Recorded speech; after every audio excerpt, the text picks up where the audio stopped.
আসসালামু আলাইকুম। আমি জাহিদ। মায়াবাই ভৌতিকতার একটি নতুন সেগমেন্ট ভৌতিকতা অলৌকিকের আজকের পর্বে আমি আপনাদের সবাইকে জানাই স্বাগতম। আশা করি আপনারা সবাই ভালো আছেন, সুস্থ আছেন। ভৌতিকতা অলৌকিকে আজকে আপনারা শুনতে পাবেন মোহাম্মদ আলমগীর তৈমুরের লেখা কালো জাদু উপন্যাসটি। এই সপ্তাহে আজকে আমরা কালো জাদু উপন্যাসটির প্রথম অংশ আপনাদের সাথে শোনাবো এবং আগামী সপ্তাহে আপনারা এই উপন্যাসের শেষ অংশটি শুনতে পারবেন। এই উপন্যাসে আপনারা শুনতে পাবেন অমলকান্তি নামে একজন ইন্স্যুরেন্স এজেন্টের গল্প। সেই সাথে এই গল্পে রয়েছে বার বনিতাদের কথা। সেই সাথে রয়েছে বিভিন্ন অংশে বিভিন্ন সময়ে স্বপ্নের মাধ্যমে হোক এবং বিভিন্ন মাধ্যমে হোক লেখক বিভিন্ন অধ্যায়ে ডাইনির কথা উল্লেখ করেছেন এবং উল্লেখ করেছেন আমাদের সমাজ ব্যবস্থা বর্তমান অবস্থাটা।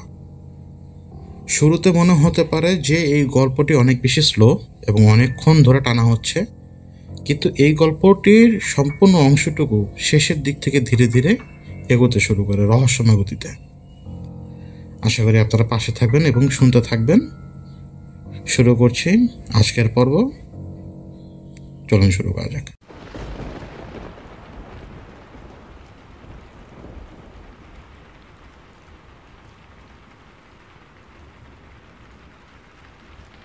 অনেক চেষ্টা করেও অমলকান্তি ইন্স্যুরেন্স কোম্পানির চাকরিটি বাঁচাতে পারল না। পরপর 3 মাস হলো টার্গেট পূরণ করতে পারেননি। তার বেতন আসে গ্রাহকদের প্রিমিয়াম থেকে। 3 মাসে গ্রাহক জোগাড় করতে পেরেছে মাত্র 5 জন। সেই 5 জনও এমন কোনো বড় পার্টি না, নিজের পরিচিতদের মধ্যে থেকেই ধরে বেঁধে রাজি করিয়েছিল। এরা প্রথম 2 মাস প্রিমিয়াম জমা দিয়েছে, তৃতীয় মাসে প্রিমিয়ামের খবর নেই। দেখা করতে গেলে কাজের মহিলা দরজা খুলে বলে, সাহেব, মেম সাহেবকেও বাসাত নাই। ওদিকে ড্রয়িং রুমে হিন্দি সিরিয়াল চলছে। ডাইনিং টেবিলে জগ থেকে গ্লাসে জল ঢালার গপ গপ শব্দ। অমলকান্তির ভাই বোন, বিধবা মা পাটুরিয়ার গ্রামের বাড়িতে থাকে। আগে জমি জমা ভালোই ছিল, এখন পদ্মা ভেঙে চুরে সব শেষ করেছে। সেই সঙ্গে ওপারে পাড়ি জমিয়েছে অমলের বাবাও। সংসার চালানোর দায়িত্ব এখন তার কাঁধে। অফিস থেকে বেরিয়ে পীর ইয়ামিনী মাজারের কাছে ছোট পার্কে বসে গুলিস্তানের ট্রাফিক জ্যাম দেখতে দেখতে এখন কি করবে সেটি ভেবে কাহিল হয়ে যাচ্ছে অমল। ছোটাছুটি, হইচই, কনুয়ের গুতো, জামাই বউ চানাচুর, আয় বুট পালিশ, বাবা ভিক্ষা দেন, কত রকমের তাল মানুষের। কে কার আগে যাবে, কিভাবে 2 টাকা পকেটে আসবে, সেই প্রচেষ্টা সবার। অথচ সে কী করবে সেটাই ভেবে পাচ্ছে না। অমল লক্ষ্য করল বেশ কিছুক্ষণ হয় চ্যাংরা এক ছেলে আশপাশে ঘুরঘুর করছে। এই ছেলের কাজ কানের ময়লা পরিষ্কার করা, মাথা বানানো। ছোট্ট একটা কাঠের বাক্সে নানান উপকরণ। খাওয়া পড়ার জন্যে মানুষ কত কী যে করে। লোকে চুল দাড়ি কাটার বেলায় যতটা রেগুলার, কান পরিষ্কার করার বেলায় ততটা বোধ হয় না রেগুলার। চুল দাড়ি বাইরে থেকে দেখা যায়, কানের ভিতর কি হচ্ছে বাইরে থেকে তো তার আর দেখা যায় না। পরিষ্কার করালে কি আর না করালে কি। ময়লার কারণে কান চুলকানো শুরু হলে তবেই না মানুষ পরিষ্কার করে। ছেলেটার জন্য অমলের মায়া হচ্ছে। এর হয়তো সকাল থেকে খদ্দেরই জোটেনি। এদের খদ্দের যে অনৈতিক বুনিয়াদ, তাতে 6 মাসে 9 মাসে একবারই হয়তো কান পরিষ্কার করতে পারে। দুপুরে কি খাবে সেটা ভেবে হয়তো ভেতরে ভেতরে অস্থির কান পরিষ্কার করা ছেলেটাকে ডেকে পাশে বসালো অমল। জিজ্ঞেস করলো, তোমার নাম কি? সেটা বললো কামাল। অমল জিজ্ঞেস করলো, বাড়ি কোথায় তোমার? কামাল বলল, এত কথার কাম কি? কান পরিষ্কার করবেন না মাথা বানাবেন? অমল বলল, মাথা বানাতে কত লাগবে? ছেলেটা বলল, আধা ঘন্টা 10 টাকা। অমল বলল, আচ্ছা বানাও, মাথা বানাও, তবে ওই সব তেল ফেল দিও না, শুকনো শুকনো মাথা বানাও। হ্যাঁ, ড্রাই, একদম ড্রাই, শুকনো। কামাল মাথা বানাতে শুরু করার পর অমল আবার জিজ্ঞেস করলো, কামাল, তোমার বাড়ি কোথায় তা তো বললে না? কামাল বলল, আমার বাড়ি কই জেনে কি করবেন সাব? অমল বলল, কিছুই করবো না, তবুও জানতে চাই, বলতে না চাইলে বাদ দাও। কামাল বলল, আমার বাড়ি লালমনিরহাট। কামাল এখন চুলটানা বাদ দিয়ে 2 হাতের পাঞ্জা একসঙ্গে করে মাথায় হালকা বাড়ি দিচ্ছে। জোড়া জোড়া আঙ্গুলে চটরপটা শব্দ, ঘুমের আমেজ, দুশ্চিন্তার অবসান, কিন্তু ঘুমানো যাবে না। ঘড়ি, মানিব্যাগ লোপাট হতে পারে। অমল বলল, আচ্ছা কামাল, লালমনির হাটের নাম লালমনির হাট কেন হলো? কামাল বলল, এইটা তো সাব কইতে পারতাম না, তো এক সাবে মনালয় কইতে পারবো। অমল বলল, কোন সাহেব পারবে? কামাল বলল, মাঝে মধ্যে এক সাপ 4টার দিকে এই পার্কে আহে, সেই সাপ খুব শিক্ষিত। অমল বলল, সেই সাহেব কি খুব শিক্ষিত তা তুমি বুঝলে কি করে? তোমাকে কি সে বলেছে? কামাল বলল, এমনি বোঝা যায়, আপনি দেখলেও বুঝবেন। অমল বলল, সেই সাহেব এসে কি করে? তোমাকে যে মাথা বানায়? কামাল উত্তর দিল, জি, আমি তার মাথা বানায় দিই। অমল বলল, এত শিক্ষিত লোক পার্কে বসে মাথা বানাবে কেন? সে মাথা বানাবে এসি সেলুনে, না হয় মাসাজ পার্লারে। কামাল উত্তর দিল, হেইটা তো সাব কইতে পারতাম না, আমি ওনারে কোনোদিন জিগাইনি। অমল বলল, জিজ্ঞেস করনি কেন? কামাল উত্তর দিল, ওস্তাদের নিষেধ আছে, বড় কাস্টমারের কথা কোনো জায়গায় কিছু কইতে নেই, আর কোনো কিছু জিগাইতেও নেই কাস্টমারে। অমল বলল, সে বড় কাস্টমার হলো কিভাবে? কামাল বলল, স্যারে একবার মাথা বানাইলে 100 টাকা দেয়। অমল বলে, 100 টাকা দেয় পার্কে বসে মাথা বানানোর জন্য? আজব লোক তোরে, আজকে আসবে নাকি? কামাল উত্তর দিল, সেইটা তো সাহেব কন জানা, আইতেও পারে আবার নাও আইতে পারে। অমল জিজ্ঞেস করলো, কতদিন ধরে এখানে আসছে সে? কামাল উত্তর দিল, তা ধরেন 1 মাস হইব। অমল বললেন, এই 1 মাসে কবার এসেছে ওই লোক? কামাল আবার উত্তর দিল, 6-7 বারের মতো। অমল বলল, যদি 7 বার হয় তাহলে সে এসেছে প্রতি 4 দিনে একবার। শেষবার কবে এসেছিল? কামাল বলল, 2 দিন আগে। অমল এবার বলল, রুটিন মাফিক এলে আরও 2 দিন পরে আসার কথা, ঠিক না? কামাল উত্তর দিল, জি ঠিক। তা আইজ মনালয় আয়া পড়ব। ঘড়িতে এখন কয়টা বাজে? অমল উত্তর দিল, 3:30। কামাল বলল, দাদা ঘন্টা বহেন, আইলে লোকটারে দেখতে পাবেন। অমল বসা ছাড়া অমলকান্তির এক কাজ কি? কোথাও যাওয়ারও নেই, কিছু করারও নেই। শখানেক চিনে বাদাম কিনে বেঞ্চে বসে অমল আর কামাল বাদাম খেলো। বাদাম খেয়ে গলা গেল শুকিয়ে। জলের জগ আর গ্লাস নিয়ে ঘোরাঘুরি করা জলওয়ালাকে খুঁজতে গেল কামাল। অমলের পাশের বেঞ্চের উপর তার কাঠের বাক্স। এই বাক্স কামালের ক্যাপিটাল ইনভেস্টমেন্ট। সে যে পয়সার লোক তার পরিচয় বহন করে ওটা। যেমন ধুনকারের ধুনুরি, নাপিতের খুরকেচি আয়না, ডাক্তারের কালো চামড়ার ব্যাগ, ছুরি চাকু ধারওয়ালার শান দেওয়া মেশিন, শিলপাটা কোটাওয়ালাদের ছিনি হাতুড়ি, উকিল মুহুরির ডায়েরি। এইসব দক্ষ পেশাজীবীদের সবাই পুরুষ। মেয়েদের ভেতর কেবল বেদিনীরাই ঝোলার ভেতরে ক্যাপিটাল ইনভেস্টমেন্ট নিয়ে ঘোরাঘুরি করে। মফস্বল শহরে বেদিনীদের রমরমা ব্যবসার জায়গা হলো কোর্ট প্রাঙ্গণে অথবা বটগাছের তলায়। পিঠ বের করা ছোট ঘটির হাতা ব্লাউজ, ছাপা শাড়ির নিচ দিয়ে সেমিজে কুচি বেরিয়ে থাকে, পাড়ে ঢাকা ভারী নিতম্ব, গোলাপি স্যান্ডেল, পায়ের আঙ্গুল হালকা দেবে যাওয়া নিখুঁত কাটা নখে গাঢ় নীল পলিশ, চুরো করে খোপা বাঁধা চুল, পানের রসে লাল ঠোঁট, গোল গোল মিশ্রণ, হাত ভর্তি ছুরি, রোদে পড়া লালচে মুখের কৃত্রিম গাম্ভীর্য। কোর্টে যারা আসে তাদের সিংহভাগ গ্রামের খেটে খাওয়া মাঝবয়সী মানুষ।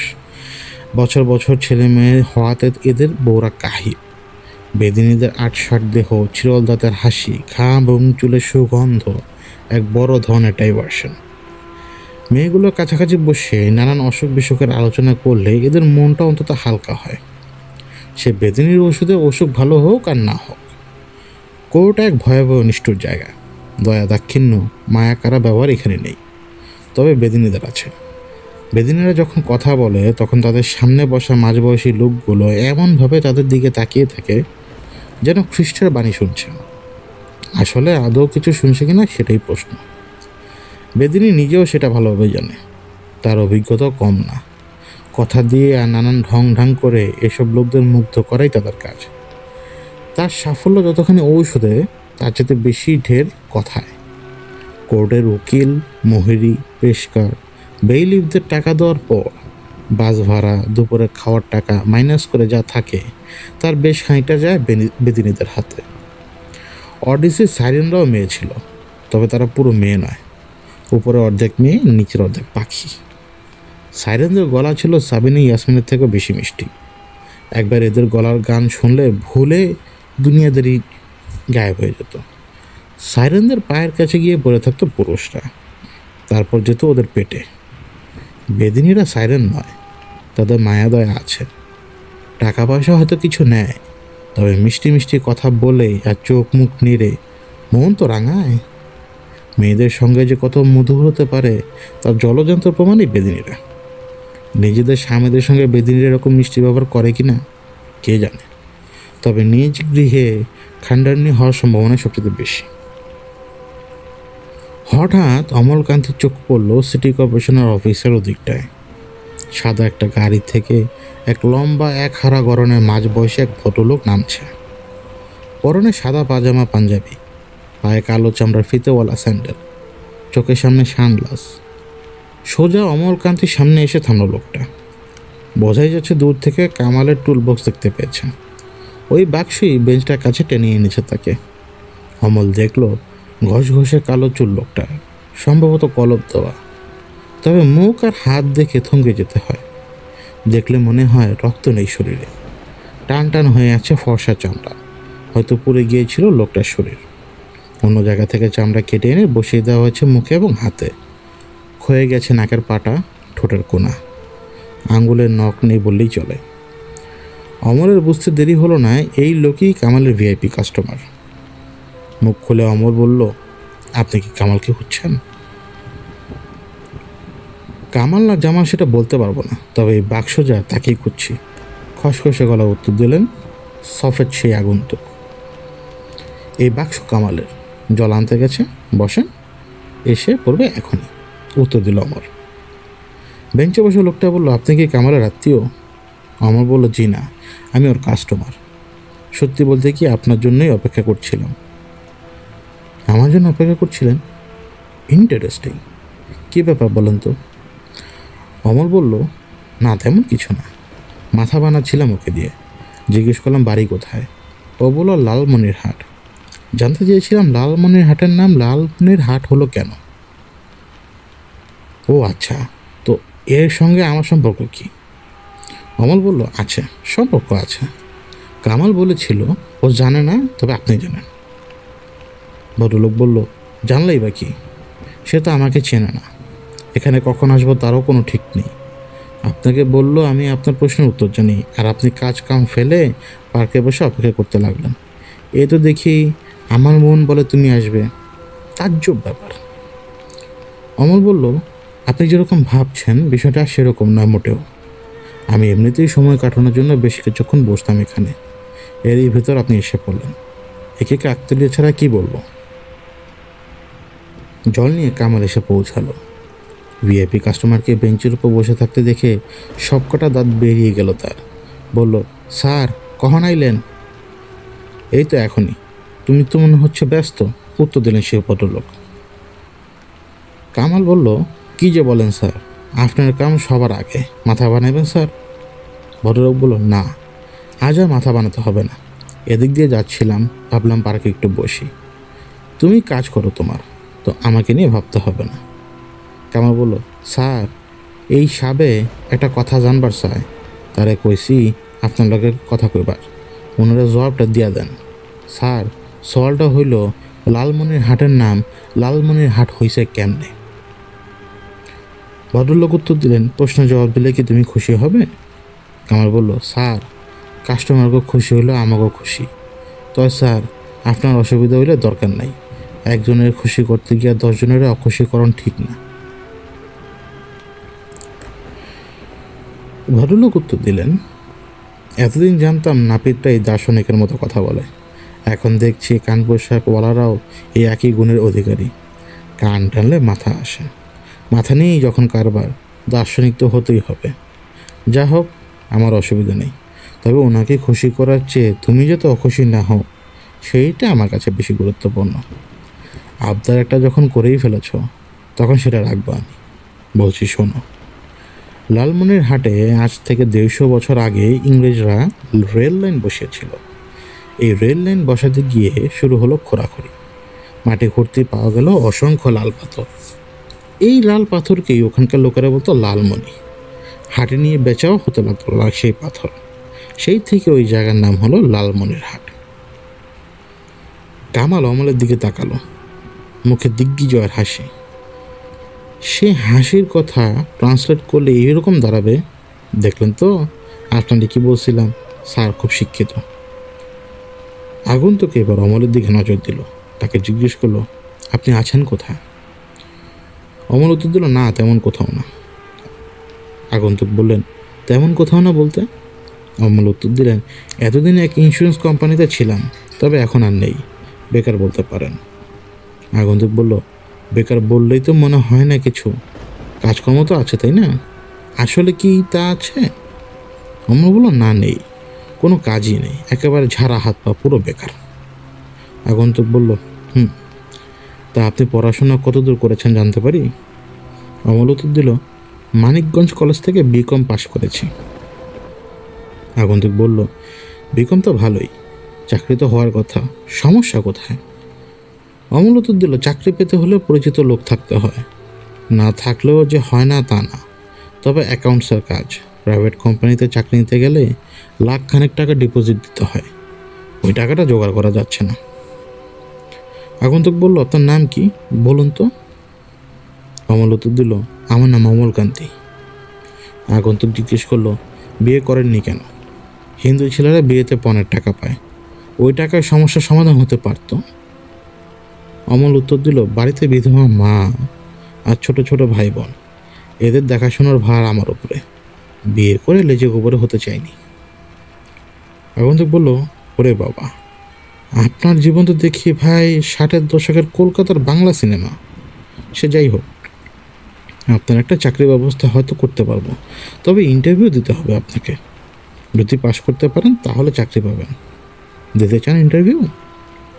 অমল জিজ্ঞেস করলো, দেব। কোথায়, কখন যেতে হবে বলুন? আগন্তুক বললেন, কোথাও যেতে হবে না, যদি চান তাহলে এখানেই ইন্টারভিউ দিতে পারেন, এখনই। অমল অবাক হয়ে জিজ্ঞেস করলো, তাই নাকি? কে ইন্টারভিউ নেবে, কোন কোম্পানি? আগন্তুক উত্তর দিলেন, আমি ইন্টারভিউ নেব, পাশ করলে চাকরি করবেন আমার অফিসে। কোন অফিস, কোথায় অফিস, এইসব জানতে পারবেন ইন্টারভিউ পাশ করার পরে, ঠিক আছে?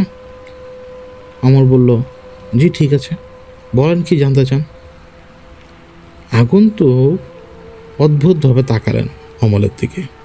এরপর তিনি অমলকে বললেন, আমি আপনাকে একটা ধাঁধা বলবো, তবে ধাঁধার উত্তর যে এখনই দিতে হবে তেমন কোনো শর্ত নেই। আগামীকাল সকাল 11টা পর্যন্ত সময় পাবেন, ফোন নম্বর দিয়ে যাব। উত্তরটা যদি আগামীকাল দেন তাহলে ফোন করে জানাবেন, উত্তর সঠিক হলে কোথায় যেতে হবে বলে দেব। কি রাজি? অমল উত্তর দিল, জি রাজি, ধাঁধাটি কি? আগন্তুক বললেন, বলছি, মন দিয়ে শুনুন। ধাঁধা বলার সময় বা বলা শেষ হলে কোনো প্রশ্ন করতে পারবেন না, শুধু উত্তর দিতে পারবেন, আর সে সুযোগ পাবেন মাত্র একবার। এই শর্তগুলোর একটাও ভঙ্গ করা যাবে না, বোঝা গেছে? অমল মাথা নেড়ে বলল, জি। আগন্তুক বললেন, ধাঁধাটা হলো এই, একটা লোক 3টে জিনিস নিয়ে নৌকো করে ছোট একটা নদী পার হবে, কিন্তু নৌকোটা এতই ছোট যে একবারে সে শুধু একটা জিনিসই নিতে পারবে, অর্থাৎ একবারে একটা করে জিনিস নিয়ে ওপারে গিয়ে সেই জিনিসটা রেখে ফের এপারে এসে আরেকটা নিয়ে যাবে। তবে সমস্যা আছে, সমস্যাটা হলো যে 3টে জিনিস সে ওপারে নিয়ে যাবে, সেগুলোতে 3টি জিনিস হলো একটা শেয়াল, একটা বাঁধাকপি আর একটা ছোট ছাগল। এখন লোকটা যদি বাঁধাকপি নিয়ে ওপারে যায় তাহলে শেয়াল ছাগলটাকে একা পেয়ে মেরে ফেলবে, আর প্রথমে যদি শেয়াল নিয়ে ওপারে যায় তাহলে এই সুযোগে ছাগলটা খেয়ে ফেলবে বাঁধাকপি। লোকটাকে ঠিকঠাক মতো 3টে জিনিসই নদীর উপায়ে নিতে হবে, কোনোটারই কোনো ক্ষতি হতে দেওয়া যাবে না। মনে রাখবেন, এপারে যেমন সুযোগ পেলে শেয়াল ছাগলটাকে কিংবা ছাগল বাঁধাকপিটাকে খেয়ে ফেলবে, সেই একই ব্যাপার কিন্তু ঘটবে ওপারে। এটাই ধাঁধা।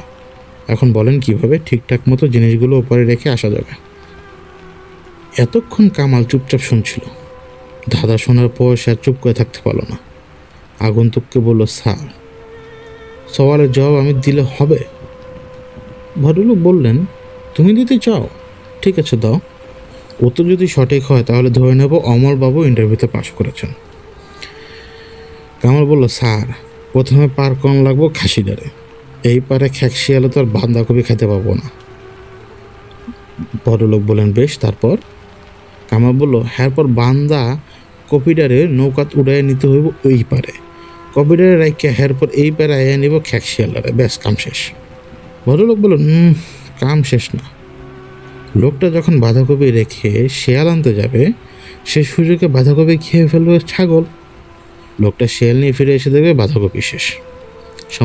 সমস্যাটা বুঝতে পেরেছ? কামাল বলল, এটা তো স্যার খেয়াল করিনি। বিষয়টা তো স্যার মনে হলো বহুত জটিল। আগন্তুক বলেন, তা কিছুটা জটিল তো বটেই।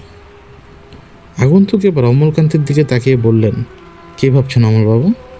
উত্তর কি এখনই দেবেন, না কাল সকাল পর্যন্ত সময় নেবেন? অমল বলল, কাল সকাল অবধি সময় চাই। আগন্তুক বললেন, ঠিক আছে, সকাল পর্যন্ত সময় দেওয়া হলো। তবে মনে রাখবেন, 11টার পর সঠিক বেঠিক কোনো উত্তরই গ্রহণযোগ্য হবে না। সময় কিন্তু সব কিছুর নিয়ন্ত্রক। সময় হচ্ছে স্বয়ং ভগবান। এই নেন ফোন নম্বর, উত্তরটা ফোনে জানাবেন। অমল জিজ্ঞেস করলো, আপনার নামটা তো জানা হলো না। আগন্তুক বললেন, ইন্টারভিউতে পাশ করলে জানতে পারবেন, এখন না। উঠে পড়ল আগন্তুক। কামালের হাতে 100 টাকার নোট ধরিয়ে দিয়ে ডানে বায়ে কোনো দিকে না থেকে সোজা বেরিয়ে গেল পার্ক থেকে। গাড়ির দরজা খুলে ড্রাইভার তার অপেক্ষায়। অমলকান্তি যখন মেসে ফিরল তখন সন্ধ্যা গড়িয়ে গেছে। মেসে ঢোকার সময় দেখা হলো মেস ম্যানেজার বিনয় বসের সঙ্গে। মানধাতা আমলে তেল তেলে হাতলওয়ালা পিঠ বাঁকা বেঞ্চিতে পা উঠিয়ে বসে খবরের কাগজ পড়ছেন। মেজের ওপর চামড়ার কোলাপরি চুটি। খুব সম্ভব বিনয়বাবুর শ্বশুরের আমলে চটিটা জগতের ডাইনোসর। অরিজিনাল বহু আগেই খতম হয়ে গেছে। মুজির কল্যাণে জোড়া লাগানো ফসিল। পরনে হাতাওয়ালা সাদা গেঞ্জি এবং ধুতি, গলায় কাঠের মালা। বেঞ্চের কাঠ যত তেলতেলে তার চেয়েও ঢের তেলতেলে কাঠের মালা। জন্মের পর থেকে সম্ভবত বোসবাবুর গলায় ঝুলছে ওটা। মাথার উপর ঘর ঘরে চলছে পাকিস্তান আমলের হীরা ফ্যান। শেষ কবে ক্যাপাসিটর পাল্টানো হয়েছিল এটা ভগবানই বলতে পারবেন। এই ফ্যানের চরিত্র একসময় ফ্যানের মতো হলেও এখন কুকুরের স্বভাব। আওয়াজ যত বেশি, কাজ তত কম। বিনয় বোস অমলের দিকে ফিরেও তাকালেন না, খবরের কাগজ পড়তেই থাকলেন। অমল যে একটা অপদার্থ সেই ধারণা বিনয়বাবুর একেবারে গোড়া থেকেই। এখন যদি জানতে পারেন তার চাকরি নেই, তাহলে সেই ধারণা হবে ধর্মীয় বিশ্বাসের মতো চিরন্তন। রুমে গিয়ে কাপড় চোপড় ছেড়ে চোখের উপর শুয়ে পড়ল অমল। ধাঁধার উত্তর নিয়ে মাথা ঘামাচ্ছে। সে আছে এক ঘরের মধ্যে। বামন ঠাকুর এসে খাবার দিয়ে গেছে। ইলিশ মাছের মাথা আর কাটাকুটি দিয়ে মিষ্টি কুমড়োর ঘন্ট, তার সঙ্গে করলা ভাজি, অরহরের ডাল। টেনশনের ঠেলায় খিদেই নষ্ট হয়ে গেছে। এই জীবনে কত অদ্ভুত ঘটনার মুখোমুখি যে হতে হয়। Truth is stranger then fiction. নিজের অস্তিত্ব, মা বাবা, ভাই বোনের খরপোশ সব নির্ভর করছে একটা ধাঁধার উত্তরের উপর। হায়রে নিয়তি। অমলের মনে পড়ল কলেজে ইংরেজি প্রফেসরের বলা একটা গল্পের কথা। অনেক দিন আগে লন্ডনের নাম যখন লন্ডনিয়াম, তখন সেখানকার গ্রাম থেকে অভাবের তাড়নায় এক যুবক এসে হাজির হলো। হন্যে হয়ে কাজ করতে থাকলো সে ছেলেটি। দিন যায় সপ্তাহ, কিন্তু কাজ আর পায় না। এদিকে শেষ হয়ে এসেছে পকেটের রেস্ট। একদিনে গভীরভাবে চিন্তা করতে করতে কখন যে সে রাজপ্রাসাদের সামনে এসে পড়েছে খেয়ালই করেনি। আসলে রাজপ্রাসাদ দেখতে কেমন সেটা জানতই না। গেটের সামনে দাঁড়িয়ে হাঁ করে রাজপ্রাসাদ দেখতে লাগলো সে। হঠাৎ তার চোখ পড়ল প্রাসাদ প্রাঙ্গণে এক জনসমাবেশের উপরে। বড় একটা পাথরের প্ল্যাটফর্ম ঘিরে দাঁড়িয়ে আছে লোকগুলো। বিষয় কি? না, এক যুবকের শিরচ্ছেদ হচ্ছে। শিরচ্ছেদের কারণ রাজকন্যা ধাঁধার উত্তর দিতে সে ব্যর্থ হয়েছে। খোঁজ খবর নিয়ে গ্রাম থেকে আসা যুবক জানতে পারল রাজকন্যাকে যে কোনো ছেলে বিয়ে করতে পারে, শর্ত হলো তার ধাঁধার সঠিক উত্তর দিতে হবে। ভুল উত্তর দিলে কাটা পড়বে মুন্ডু। ধাঁধার উত্তর ভেবেচিন্তে বের করার জন্য 1 বছর সময় দেওয়া হবে। যুবক ভাবলো জীবনে ঝুঁকি একটা নিতেই হবে তাকে। No risk no gain. প্রাসাদের গেটের সামনে রাখা বড় কাঁসার ঘণ্টায় বাড়ি দিয়ে রাজকন্যাকে বিয়ের ইচ্ছা জানালো যুবক। এরপর তাকে নেওয়া হলো রাজদরবারে। সেখানে রাজার পাশে বসে রাজকন্যা শোনালো তার ধাঁধা। বলতে হবে মেয়েরা কোন জিনিস সবচেয়ে বেশি কামনা করে। 1 বছর সময় দেওয়া হলো যুবককে। দেওয়া হলো প্রচুর টাকা পয়সা, থাকার জায়গা, চাকর বাকর। সেই সঙ্গে রাখা হলো প্রহরী, যুবক যাতে পালাতে না পারে। ঘোরাঘুরির স্বাধীনতা তার আছে, তবে ঘুরতে হবে পায়ের গোড়ালিতে প্রহরী নিয়ে। প্রথম 6 মাস যেখানে যত বই পেল সব পড়ার চেষ্টা করলো যুবক। এরপর ধর্মগুরু, সমাজগুরু, দার্শনিক গুরু এদের সঙ্গে আলোচনা করে কাটালো আরও 5 মাস। কিন্তু না, নিশ্চিন্ত হওয়ার মতো কোনো উত্তরই পাওয়া গেল না। বাকি আছে আর মাত্র 30 দিন। প্রথম 15 দিন কাটলো ভগবানের কাছে প্রার্থনা করে। তারপরের সপ্তাহ শেষ হলো নিজের কামরায় সকাল সন্ধ্যা শুয়ে বসে। আর মাত্র 1 সপ্তাহ বাকি। যুবক সিদ্ধান্ত নিল সে শেষ দিনগুলো নদীর ধারে বসে কাটাবে। নদীর ধারে সারাদিন বসে থাকে সে, তাকিয়ে থাকে টলটলে জলের দিকে। দেখতে পায় পালতোলা নৌকা। ওপারে সবুজ ফসলের ক্ষেতে কাজ করছে কৃষক। দুপুরে গাছতলায় বসে বয়ে আনা খাবার খাচ্ছে। গ্লাসে জল ঢেলে তার দিকে এগিয়ে দিচ্ছে বউ। খাওয়া শেষ হলে থালাবাটি নদীর জলে ধুয়ে বাড়ি ফিরে যাচ্ছে কৃষক ও বউ। আহ, কি মধুর এই জীবন! শুধু যদি বেঁচে থাকতে পারতাম।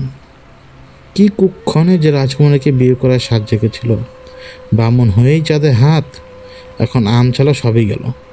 মনে মনে ভাবে যুবক। খুব আফসোস হয় তার, কিন্তু কি আর করা। 1 বছর পূর্ণ হতে যখন মাত্র কয়েকদিন বাকি, ভয়ানক মুষ্টে পড়ল সে। সূর্য ডুবে যাওয়ার সময় নদীর পাড় ধরে হাঁটতে লাগলো মাথা হেঁট করে। কোন দিকে যাচ্ছে খেয়াল নেই। খেয়াল করেই বা কী লাভ। হঠাৎ লক্ষ্য করলো নির্জন এক জায়গায় সে চলে এসেছে। সামনেই ভাঙাচোরা আদ্যিকালের মন্দিরের মতো কি যেন ঝকঝকে করছে নিরেট পাথরের তৈরি চত্বর। যুবক ভাবলো মন্দির চত্বরে কিছুক্ষণ বসবে, মনটা হয়তো হালকা হবে এতে। ভেঙে পড়া একটা পাথরের দেয়ালের উপর বসে আবারও চিন্তায় ডুবে গেল সে। হঠাৎ মনে হলো পা টেনে টেনে কে যেন এগিয়ে আসছে তার দিকে। মুখ তুলে তাকাতে দেখতে বলো লাঠিতে ভর দিয়ে খুনখুনে এক বুড়ি দাঁড়িয়ে আছে সামনে। ধনুক বাঁকা পিঠ, সনের গোছা চুল, মুখ কুচকানো টমেটো, শালগমের মতো থুতনি। অল্প সম্পদ দাঁড়িয়েও আছে সেখানে। সহ্য হয়ে দাঁড়িয়ে থাকতে পারছে না। একদিকে হেলে যাতে পড়ে না যায় সেই প্রচেষ্টায় ক্ষয় হয়ে গেছে শরীরের সবটুকু বল। যুবককে তার দিকে তাকিয়ে থাকতে দেখে মুখ খোলো বুড়ি। ওখানে আছে কালো একটা ছোট্ট জীব আর গোলাপি মারি, দাঁত নেই একটাও। নিঃশ্বাসের দুর্গন্ধে গাছের ডালে বসা পাখি উড়ে যাবে। বুড়ি বলল, কি নাতি, এই বয়সে এত চিন্তা কিসের? এটা তো ফুর্তি করার সময়। যা হবার তাই হবে। কি হবে এক ভেবে ভেবে বরং গুড়িখানা যাও, উড়িয়ে দাও 2-4 পেগ, তারপর ডবকা দেখে 1 ছুরি জোগাড় করে নিয়ে যাও বাড়িতে, আয়েশ করো। বুড়ির কথা শুনে দুঃখের ভেতরে হেসে ফেল যুবক। বলল, শোনেন বুড়িমা, বিরাট বিপদের মধ্যে আছে। মেয়ে নিয়ে ফুর্তি করতে চাইলেও পারবো কিনা কে জানে। বুড়ি বলল, এই কাঁচা বয়সে আবার কি সমস্যা গো নাতি? কুমারী মেয়ের পেট বাঁধিয়ে ফেলেছ, নাকি কারোর বউয়ের সঙ্গে ফষ্টি করে সব লেজে গোবরে করেছ? যুবক বলল, আরে বাবা, এসবের কোনোটাই না। আমার সমস্যা জীবন মরণ সমস্যা। নিজের পায়ে নিজেই কুড়োল মেরেছি, এখন আর কে বাঁচাবে? জীবনে করতে পারলাম না কিছুই। বুড়ি বলল, সমস্যাটা বলো না শুনি, সমাধান তো হয়েও যেতে পারে, কে জানে। এই কথা শুনে যুবক বলল, আচ্ছা শোনেন তাহলে, এমনিও মরবো অমনিও মরবো, আপনার আকাঙ্ক্ষা তো পূর্ণ হোক। যুবক বুড়িকে সব খুলে বলল। সব শুনে বুড়ি বলল, শোনো নাতি, সমস্যার সমাধান আমি করে দেব, তবে শর্ত আছে। যুবক বলল, নে বাবা, খালি শর্ত আর শর্ত। শর্ত ছাড়া জীবনে কি কিছু নেই নাকি? ওসব শর্ত ফর্তের মধ্যে আমি আর নেই। এমনি এমনি বললে বলেন, না হলে রাস্তা দেখি। কপালে মরণ লেখা থাকলে কারোর বাবাও ঠেকাতে পারবে না। বুড়ি বলল, আরে বাবা, আগে শোনোই না। শর্ত শুনে মনে হয় যদি মানতে পারবে তাহলে সেই কথা বলবে। শর্ত বলবো? বুড়ি বলল। বুড়ির এই কথা শুনে যুবক বলল, আচ্ছা বলেন কি শর্ত? বুড়ি বলল, শর্ত হলো দাদার উত্তর বলে দেবো আমি, তবে তুমি রাজকন্যাকে বিয়ে করতে পারবে না, বিয়ে করবে আমাকে। আসমান থেকে পড়ল যুবক, এ আবার কি শর্ত? আপনার বয়সে তো গাছ পাথর নেই, কবরে এক পা চলেই গেছে, এখন বিয়ে শাদী বাদ দিয়ে ভগবানকে ডাকেন। আপনার হাড়ুর বয়সে হবে না আমার, এই অসম বিয়ে হলে হাসাহাসি করবে লোকে। বুড়ি বলল, ভেবে দেখো, তোমার জীবন তো বাঁচবে, আমি থুরথুরে বুড়ি, ফট করে মরে যাব যে কোনো দিন, তারপরে তুমি মুক্ত, যাকে খুশি বিয়ে করতে পারবে। কি রাজি? উপায়ন্ত না দেখে যুবক বলল, আচ্ছা ঠিক আছে, আপনার সপ্তাহ মেনে নেব, এখন দাদার উত্তর বলুন। বুড়ি বলল, কাল সকালে রাজকন্যাকে গিয়ে বলবে সব মেয়ের কামনা একটাই, স্বামীর উপর পূর্ণ কর্তৃত্ব। পরদিন সকালে রাজদরবারে গিয়ে রাজকন্যার ধাঁধার উত্তর দিল যুবক। খুশি হলো রাজকন্যা, রাজকর্মচারীদের বলল বিয়ের আয়োজন করতে, কিন্তু বাদ সাধল যুবক। বলল, মহামান্য রাজকন্যা, ধাঁধার উত্তর বার করতে গিয়ে আমাকে এত বেশি দুশ্চিন্তা করতে হয়েছে যে বিয়ের স্বাদ মিটে গেছে আমার। এখন যদি প্রাণ ভিক্ষা দেন তো বাঁচি, যদি অনুমতি দেন তো ঘরের ছেলে ঘরে ফিরে যেতে চাই। যুবক মনে মনে ভেবেছিল রাজদরবার থেকে বেরিয়ে সোজা নিজ গ্রামে ফিরে যাবে, বাড়িতেই কাটাবে বাকি জীবন।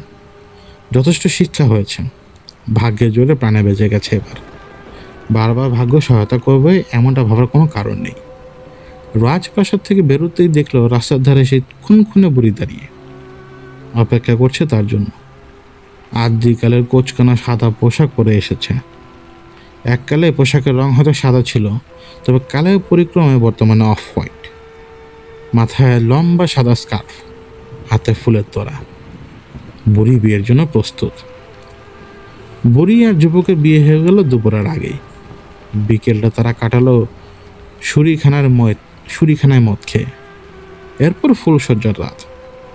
প্রচণ্ড মন খারাপ যুবকের। কি ভেবেছিল কি আর হলো? কোথায় ঢলঢলে যুবতী রাজকন্যা আর কোথায় এই কুৎসিত থুরথুরে বুড়ি। ভগবান এর থেকে মরলেই ভালো ছিল। যুবককে বিছানায় বসিয়ে রেখে বুড়ি গেল কাপড় পাল্টাতে। বুড়ি গেছে তো গেছেই, এদিকে বিছানায় বসে চোখের জল ফেলছে যুবক। হঠাৎ কাপড়ের খসখসে শব্দে সম্বিত ফিরে পেল সে। বুঝতে পারল অপূর্ব সুগন্ধ ভরে গেছে পুরো ঘর। কোথা থেকে যেন নীলা ভালো আসছে। মুখ তুলে তাকাতেই দেখতে পেল অনিন্দ্য সুন্দরী এক যুবতী দাঁড়িয়ে আছে তার সামনে। চোখে তারার আলোর ছটা, পাতলা গোলাপি ঠোঁটের নিচে মুক্তোর মতো ঝকঝকে দাঁত, টোল পড়া গালে ভুবন ভোলানো হাসি। চোয়াল ঝুলে পড়ল যুবকের। এ আবার কোন নাটক শুরু হলো? যুবতী বলল, কি হলো, চিনতে পারছো না? এরই মধ্যে ভুলে গেলে বউকে? যুবক বলল, কিন্তু আমার বউ তো নও তুমি, আমার বউয়ের বয়স আমার দাদির চেয়েও বেশি। সে বলল, ও বাবা, বিয়ের পর একটা দিনও যায়নি, এর মধ্যে খোঁটা দিয়ে কথা বলতে শুরু করেছ? যুবক বলল, যা সত্যি তাই তো বলছি, ছলছাতুরি বুঝি না আমি। সে মেয়ে উত্তর দিল, আমি সেই বুড়ি। আমি আসলে ডাইনি, ইচ্ছে মতো রূপ বদলাতে পারি। তোমাকে আমার পছন্দ হয়েছে, সেই জন্যই বিয়ে করেছি। এখন বলো, আমাকে কোন রূপে পেতে চাও? যদি বলো এখন যেমন আছো তেমনই থাকো, তাহলে একটা শর্ত মানতে হবে। এইটা দাবি করতে পারবে না যে আমি সত্যি বানা দেখিয়ে বেড়াবো। যাকে মনে হবে তার সঙ্গে প্রেম করার অধিকার চাই আমি। আর যদি আগের রূপে থাকতে বলো, তাহলে কথা দিচ্ছি কারোর দিকে ফিরেও তাকাবো না কোনোদিন। আমি শুধু তোমারই থাকবো। এখন বলো কোনটা চাও? সব শুনে যুবক বলল, শর্ত শুনতে শুনতে কান ঝালাপালা হয়ে গেছে আমার। তোমরা মেয়েরা শর্ত না জুড়ে কথাই বলতে পারো না। যা মন চায় করো বাবা, যেভাবে থাকতে চাও থাকো। বিয়ে যখন করেই ফেলেছি, তখন বুড়ি কি আর ছড়ি কি বার্তা দিতে পারবো না। যুবকের কথা শুনে খুশি হলো ডাইনি। সে বলল, বাব্বা, জনাবের রাগ তো কম নেই দেখছি। আচ্ছা যাও, এখন যেভাবে আছি আমাকে পাবে সেভাবেই, আর পুরো বিশ্বস্তও থাকবো চিরকাল। এবার একটু হাসো। সূত্রাপুর থানার পেটাঘড়িতে ভোর 4টা বাজার আওয়াজ শুনল অমল। খিদে গুড়গুড় করছে পেট। ভাত খেতে গিয়ে দেখলো টক হয়ে গেছে অরহরের ডাল। করলা ভাজি এসাতে তো যে মুখেই দেওয়া যাচ্ছে না। মিষ্টি কুমড়ো ঘন্টে, ইলিশ মাছের চ্যাপটা কানকর একটা টুকরো ছাড়া অন্য কিছু নেই। কি আর করা, কানকর টুকরোটাই চষে খেলো। বিছানায় গিয়ে গায়ে লিয়ে দিতেই ঘুম নেমে এলো চোখে। রাতে স্বপ্ন দেখলো ইস্ট লন্ডনের তস্যগলির ভেতর দিয়ে হেঁটে যাচ্ছে। চারদিকে কুয়াশা ঢাকা, শুনশান নীরবতা। রাস্তার ধারে ল্যাম্পপোস্টের কয়লা পোড়ানো গ্যাস বাতির টিমটিমে ভেতরে আলোয় হঠাৎ করেই চোখ পড়ল খুঁট দিয়ে ফালি ফালি করে কাটা যুবতী নারীর লাশ। রক্তে মাখামাখি ধূসর রঙের গ্রাউন্ড। স্টোন রোডের পাথরের খাঁজ বেয়ে ঠিক ঠিক করে গড়িয়ে পড়ছে রক্ত। যুবতীর হাত পাগুলো তীর তীর করে কাঁপছে তখনও। লম্বা লম্বা পা ফেলে তার পাশ দিয়ে চলে যাচ্ছে কালো রঙের গ্রেট কোট আর মাথায় চার্চিল হ্যাট পরা জ্যাক দ্য রিপার। বের করে বলছে, এই বেশ্যাও আমার ধাঁধার উত্তর দিতে পারল না। কিছুদিন পর আরেকটাকে ধরতে হবে। যত সব অপদার্থের দল।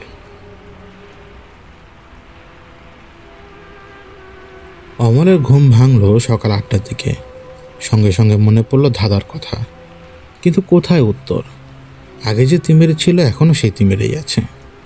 অমল ভাবলো মেস থেকে বেরিয়ে কিছুক্ষণ হাঁটবে। বাইরে বেরিয়ে দেখতে পেল টিপটিপ বৃষ্টি শুরু হয়েছে। হাঁটতে হাঁটতে সদরঘাটে চলে এলো অমল। আহসান মঞ্জিলের কাছে বুড়িগঙ্গার ধারে বসলো। এপারে সদরঘাট, ওপারে কেরানীগঞ্জ। ছোট বড় নৌকায় লোক পারাপার হচ্ছে। বাসার মাচায় বসে আছে সেসব মাস্তানেরা। ঘাট ডেকেছে তারা। 2 টাকা ভাড়া দিয়ে নৌকায় উঠতে হয়।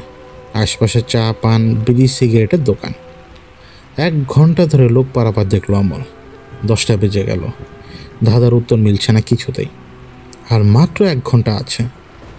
কিছু ভেবে বার করতে পারলে ভালো, আর না হলে না। পরের অংশটুকু আর ভাবতে চায় না অমল। হঠাৎ করেই তার মনে হলো বসে থেকে কি হবে, তার চেয়ে বরং একবার এপার ওপার করে দেখা যায়। নদীর জল বাতাসে মাথাটা খুললেও খুলতে পারে। 2 টাকা দিয়ে টিকিট কেটে নৌকায় চড়ে বসলো অমল। নৌকা প্রায় ভরে গেছে, ছেড়ে দেবে যে কোনো সময়। ঠিক তখনই ছাতা বগলে নিয়ে হন হন করে ঘিয়ে রঙের পাঞ্জাবি আর সাদা ধুতি পরা মাঝবয়সী এক ভদ্রলোক খাটে এসে উপস্থিত হলো। টিকিট কিনে নৌকায় উঠতে যাবে এমন সময় কি মনে করে পিছিয়ে এসে পানের দোকানে গিয়ে 1 খিলি পানের অর্ডার দিল লোকটা। ছাতাটা দোকানের শোকেশের সঙ্গে হেলান দিয়ে রেখে বিল মিটিয়ে পানের বোটায় চুন নিতে লাগলো। ওদিকে নৌকা প্রায় ছেড়ে দিয়েছে পারানি। লোকটাকে দেখে মনে হলো হুড়োহুড়ি করে নৌকায় ওঠার কোনো তাড়া নেই। ভাবছে ধীরে সুস্থে পরে নৌকায় গেলেই হলো। এমন সময় নৌকার উপর থেকে কেউ একজন দেখতে পেল লোকটাকে। চেঁচিয়ে ডাকতে লাগলো, এই যে জামাইবাবু, এই জামাইবাবু। মুখ ভর্তি পানি নিয়ে চমকে ফিরে তাকালো লোকটা। হাসি মুখে এগিয়ে গেল নৌকার দিকে। নৌকায় উঠে যে ছেলেটা তাকে ডেকেছিল তার পাশে বসতে বসতে বলল, আরে ফটিক, তুই কোত্থেকে? মানিকগঞ্জ থেকে এসছি জামাইবাবু, মেজদির ওখানে গিয়েছিল। ও তাই নাকি? তা ওরা ভালো তো? আগে ভালোই, কিন্তু আপনি এখানে ওপারে যাচ্ছেন নাকি জামাইবাবু? হ্যাঁ রে ফটকে, ওপারে এক লোকের সঙ্গে দেখা করতে হবে। এরপর এটা সেটা নানান কথা বলা বলি করতে করতে শালা জামাইবাবু আলাপ জুড়িয়ে দিল। নৌকো ভিড়ে গেল ঘাটে। 1 এক করে সবাই নেমে গেল। নামলো শালা জামাইবাবু 2 জন। অমল নৌকা থেকে নামলই না। এই নৌকাতেই ওপারে ফিরে যাবে সে। পার বেয়ে উপরে উঠতে যাবে, ঠিক এমন সময় থমকে দাঁড়ালো জামাইবাবু। বলল, এই যা, ওরে ফটকে, ছাতাটা যে ওপারে ফেলে এলাম আমি। তুই এক কাজ কর, দাঁড়া এখানে। 10-15 মিনিটেরই তো ব্যাপার। ওপারে গিয়ে পানের দোকান থেকে ছাতাটা নিয়ে আসি। একদম নতুন ছাতা। হারিয়ে ফেললে মাথা ফাটিয়ে ফেলবে তোর বড়দি। এত করে বললাম ছাতা ফাতার দরকার নেই, তারপরও জোর করে দিয়ে দিল। বলল বাইরে বৃষ্টি পড়ছে, জলে ভিজে জ্বর বাঁধালে রোগী টানতে পারবো না। এখন যদি গিয়ে বলি ছাতা হারিয়েছি, তাহলে বাড়ির মাথা তুলবে। কেন যে বিয়ে করে মানুষ, এগুলোও নির্বংশের বেটা, পেছলেও নির্বংশের বেটা। ঘুরে এসে ফের নৌকায় উঠল জামাইবাবু। অমলের সঙ্গেই ওপারে যাবে। নৌকা ছেড়ে দিতেই সদরঘাটের দিকে তাকালো অমল। লক্ষ্য করলো জামাইও ওদিকেই তাকিয়েছে। আর ঠিক তখনই দাদার উত্তরটা মাথায় এলো অমলের। চট করে হাত ঘড়ির দিকে তাকালো অমল। 10:30 বাজে। নদী পার হতে লাগবে 15 মিনিট। ওপারে পৌঁছার পর সময় হাতে থাকবে মাত্র 15 মিনিট। এই 15 মিনিটের ভিতরে ফোন করে পৌঁছাতে হবে। এখন সময় মতো ফোন পেলেই হলো। তীরে এসে শেষে না আবার তোরই ডোবে। ওপারে পৌঁছেই হন্যে হয়ে ফার্মেসি খুঁজতে লাগলো অমল। ফোন থাকলে ওখানেই থাকবে। 10 মিনিট ধরে খোঁজাখুঁজি করে পাওয়া গেল ফার্মেসি। কাউন্টারে একপাশে রাখা ফোন, পাশে ফুলস্কেপ কাগজে বল পয়েন্ট পেন দিয়ে লেখা, প্রতি কল 10 টাকা, 3 মিনিট পর প্রতি মিনিট 1 টাকা, দিন দুপুরে ডাকাতি। ফার্মেসি ওষুধ বেচে যা আয় তার চেয়ে ঢের বেশি টেলিফোন থেকে। খালি নেই ফোন, এক লোক কথা বলছে। কাজের কোনো কথা না, ফালতুওয়ালা। ফার্মেসির লোকটাকে অমল জানালো সে ফোন করতে চায়, খুব জরুরি। লোকটা বলল, দেখছি তো পাচ্ছেন একজন লাইনে আছে, ওর কথা শেষ হোক তারপরে বলবেন। এদিকে 2 মিনিট শেষ। 11টা বাজতে 3 মিনিট বাকি। খেপে গেল অমল। ফার্মেসির লোকটার হাত জোর করে চেপে ধরে বলল, আপনি বুঝতে পারছেন না, খুব জরুরি ফোন করতে হবে আমাকে। ওই লোকটাকেও বলেন ফোন রাখতে, বুঝেছেন? অমলের দিকে তাকিয়ে রইল লোকটা। নড়াচড়া কোনো লক্ষণ দেখা গেল না। আর 2 মিনিট বাকি। এইবার মাথা খারাপের মতো হয়ে গেল অমলের। ছুটে গিয়ে রিসিভার কেড়ে নিয়ে লাইন কেটে দিল সে। কিন্তু ফোন নম্বর কোথায়? ওটা গতকাল যে শার্ট পরেছিল, ফোন নম্বর লেখা কাগজটা ছিল সেই শার্টের পকেটে। আসার সময় কোন শার্ট পরে এসেছে মনেই করতে পারল না। হে ভগবান, রক্ষা করো, মনে মনে ভাবলো অমল। না, ভাগ্য ভালো, ওই একই শার্ট আজ সকালেও পরে বের হয়েছে সে। মনে ভুলেই হয়তো পড়েছে। যাই হোক, পকেটে আছে নাম্বারটা। 11টা বাজতে আর 1 মিনিট বাকি। রিং হচ্ছে। 3বার রিং হতেই কেউ ফোন ধরল। আগন্তুক তার নাম বলেনি। অমল ধরেই নিল ও প্রান্তে আগন্তুকই ধরেছে ফোনটা। হ্যালো, অমল বলছি, আমাকে চিনতে পেরেছেন? হ্যাঁ, চিনতে পেরেছি। দাদার উঠোটা দিদি চাই, বলবো? বলেন। প্রথমে পার করতে হবে ছাগলটাকে। বেশ, তারপর? এরপর বাঁধাকপিটা নিয়ে আসতে হবে এপারে। বলে যান। বাঁধাকপিটা এপারে রেখে আবার ছাগলটাকে উঠিয়ে নিতে হবে নৌকায়। তারপর ছাগলটাকে ওপারে রেখে নিয়ে আসতে হবে শেয়ালটাকে। শেয়ালটাকে এপারে বাঁধাকপিটার সঙ্গে রেখে নৌকো নিয়ে আবারও ফিরে যাবে। তারপর ছাগলটাকে নৌকায় উঠিয়ে নিয়ে আসতে হবে এপারে। ব্যাস, পার হয়ে যাবে 3টে জিনিসই। ক্ষতি হবে না কোনোটারই। কয়বার পারাপার করা যাবে এই ব্যাপারে কোনো শর্ত আপনি দেননি, অতএব এটাই সঠিক উত্তর। আগন্তুক বললেন, বাহ, বেশ চমৎকার বলেছেন আপনি। ইন্টারভিউতে পাশ করে গেছেন, শর্ত পুরো করেছেন ঠিকঠাক মতো। এখন আমার পালা। কোথায় আসতে হবে বলে দিচ্ছি। কাগজ কলম আছে হাতে? অমল বলল, জি আছে। আগন্তুক বলল, বেশ, ঠিকানা বলছি, লিখে নিন। ইচ্ছে করলে আজকেই বিকেল 4টার ভেতর জয়েন করতে পারেন। ফার্মেসির লোকটাকে ইশারা কাগজ কলম দিতে বলল অমল। তারপর লিখে নিল ঠিকানাটা। টেলিফোনে কথা বলা লোকটা তখনও দাঁড়িয়ে আছে, চোখে মুখে রাগ। অমলের সঙ্গে একটা বোঝাপড়ার জন্য সম্পূর্ণ প্রস্তুত। লোকাল মাস্তান হলে খবর আছে, মনে মনে ভাবলো অমল। তাড়াতাড়ি লোকটার হাত ধরে বলল, স্যার কিছু মনে করবেন না, খুব জরুরি ফোন ছিল, ওটা চাকরির ইন্টারভিউ। 11টার ভেতরেই ফোন করার কথা, এই জন্য আপনার সঙ্গে বেয়াদবি করতে হয়েছে, মাফ করে দিন। লোকটা বলল, চুপ কর বেটা, বাতেলা করার জায়গা পাস না। তুই পার করছিস ছাগল, শেয়াল আর মিষ্টি করবো নাকি ঘোড়ার ডিম? চাকরির ইন্টারভিউটা গারল পেয়েছিস আমাকে, যা খুশি তাই বোঝাবি। আমার জরুরি কথা শেষই হয়নি। আমি বললো, স্যার শোনেন, আপনার যা বিল হচ্ছে আমি দিয়ে দিচ্ছি, আপনি আবার ফোন করেন। এই যে ফার্মেসি ভাই, ওনার বিলটাও রাখেন, সঙ্গে 10 টাকা এক্সট্রা পরের কলটার জন্য। এবারে কাজ হলো। ফার্মেসির লোকটার দিকে তাকিয়ে মাস্তান এমন ভাব দেখালো যেটাকে ভাষায় রূপান্তর করলে এইরকম হবে, দেখলি তো কীভাবে লোককে টাইট করি, আমার সঙ্গেই বিটলামি। কাগজে লেখার ঠিকানায় যে বাড়ি পাওয়া গেল সেটা ধানমন্ডি লেকের ধারে। 15 ফুট দেয়ালের উপর 5 ফুট কাটা তার, 20 ফুট উঁচু গেট। এই বাড়ি এক দুর্ভেদ্য দুর্গ। বড় গেটের পাশেই দেয়ালে লাগানো ছোট গেট, সবখানে ক্লোজ সার্কিট ক্যামেরা বসানো। পিপ হোল টিপ হোলের কোনো কারবার নেই, তবে কলিং বেল আছে। কলিং বেল চাপতেই ছোট দরজা খুলে বেরিয়ে এলো সাদা উর্দি পরা এক লোক। পেটা শরীর, উপজাতীয় টাইপ চেহারা। এ আসলে নেপালি গোর্খা দারোয়ান রাখার চল ছিল ব্রিটিশ আমলে। পাকিস্তান পিরিয়ডে বিহারি দারোয়ান রাখা হতো, ইয়া বড় গোফ, পালোয়ানের মতো শরীর। এখন রাখা হয় চল ভাঙা লুঙ্গি পরা বাঙালি দারোয়ান। এদের প্রধান কাজ বাড়ি পাহারা দেওয়া নয়, প্রধান কাজ হলো চাকরানিদের সঙ্গে ফিল্ডিং মারা, বাড়ির সামনে মুদি দোকানে গিয়ে দোকানদারের সঙ্গে আড্ডা দেওয়া। এছাড়াও আরও একটা কাজ আছে, সেটা হলো একে তাকে ধরে কোনো রকমে একটা সরকারি বা বেসরকারি ফার্মে চাকরি ম্যানেজ করা যায় কিনা, অনবরত সেই চেষ্টা। গাড়ি বারান্দার দুদিকে সবুজ ঘাসের বেডে ফুল গাছের ঝাড়। ফুল যা ফুটেছে তা সবই লাল, লাল সবুজের সমারোহ। এ লোক প্রাক্তন মুক্তিযোদ্ধা নাকি, মনে মনে ভাবল অমল। নেপালি দারোয়ান অমলকে নিয়ে ছোট্ট একটা অফিস ঘরে বসালো। সেখানে একটা সেক্রেটারি টেবিলের উপরে বসে ম্যানেজার মেম সাহেব বসে কি যেন লিখছেন। গায়ের রং দেখলে যে কেউ বলবে গ্যালন গ্যালন আলকাট্টা মাখানো হয়েছে মহিলার শরীরে। কালো বললেও সবটুকু বলা হবে না। হালকা গোলাপি সুতি শাড়ি, খাটো হাতা, সাদা ব্লাউজ। এবারে বলল, মেম সাহেব নয়া বাবু গো লায়া হো। লেখা থামিয়ে মুখ তুলে অমলের দিকে তাকালো ম্যানেজার মেম সাহেব।